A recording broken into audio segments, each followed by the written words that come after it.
একটা পানেনকা, একটা পেনাল্টি আর ইতিহাস গড়ার এক অবিশ্বাস্য মুহূর্ত। বাংলাদেশ ফুটবলের নতুন গল্পে যেন সিনেমার চিত্রনাট্যকেও হার মানায়। যুক্তরাষ্ট্রের ফিলাডেলফিয়ার যমজ দুই ভাই রোনান ও ডেকলান সুলিভান নামের সঙ্গে বাংলাদেশি পরিচয়টা হয়তো অনেকেরই অজানা ছিল, কিন্তু তাদের মায়ের দিকের পারিবারিক শিকড় বাংলাদেশে।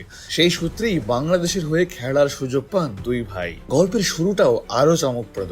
ইনস্টাগ্রামের সেভ বাংলাদেশ ফুটবল নামের একটি ফ্যান পেজের বার্তা থেকেই বাংলাদেশের খেলার প্রস্তাব পান তারা। এরপর পাসপোর্ট জটিলতা পেরিয়ে যুক্তরাষ্ট্র থেকে দিল্লি, সেখান থেকে ঢাকায় আসেন দুই ভাই।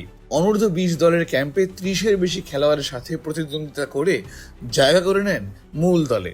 এরপর মালদ্বীপে সাফ অনূর্ধ্ব 20 চ্যাম্পিয়নশিপের ফাইনালে ভারতের বিপক্ষে গোলশূন্য ম্যাচ গড়ায় পেনাল্টি শুট আউটে। শেষ পেনাল্টি নেওয়ার দায়িত্ব ছিল রোনানের, আর সেই মুহূর্তেই সবাইকে চমকে দিয়ে তিনি নেন পানেনকা। বলটা গোলরক্ষকের মাথার ওপর দিয়ে আলতো করে জালে জড়িয়ে যেতেই উল্লাসে ফেটে পড়ে পুরো স্টেডিয়াম।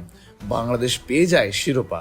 রোনানের যমজ ভাই ডেকলান পরে জানান, রোনান শেষ পেনাল্টি পেলে কি করবেন সেটা তিনি আগেই জানতেন।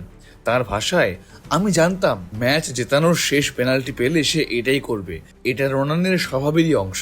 সুলিভান ভাইদের এই অবিশ্বাস্য গল্প উঠে এসেছে ব্রিটিশ সংবাদ মাধ্যম দ্য গার্ডিয়ানের বিশেষ প্রতিবেদনে। প্রতিবেদনের শিরোনাম, আরেক জোড়া সুলিভান ভাই বাংলাদেশ ফুটবলে আলোড়ন তুলছেন। দ্য গার্ডিয়ানকে কোচ থমাস ডুলি বলেন, বিদেশে বেড়ে ওঠা বাংলাদেশি বংশোদ্ভূত প্রতিভাবান ফুটবলারদের সঙ্গে স্থানীয় খেলোয়াড়দের সমন্বয় করা গেলে জাতীয় দলের মান অনেকটাই বাড়ানো সম্ভব।